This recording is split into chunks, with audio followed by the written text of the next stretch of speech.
11ஆம் தேதி. ஒரு நாளைக்கு 2 நாள் கூப்பிட்டு வந்துடுறேன்.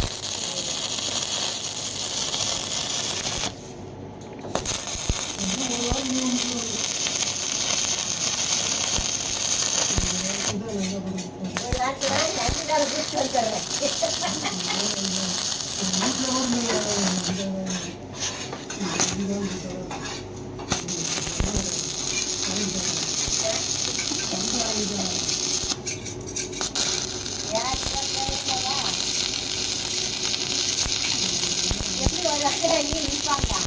பக்கத்துக்கு ஒரு வாரத்தை விட்டுடலாம். பக்கத்துக்கு ஒரு வாரத்துக்கு இருந்துட்டோம். வந்தாங்கன்னாக்கா சரி யார்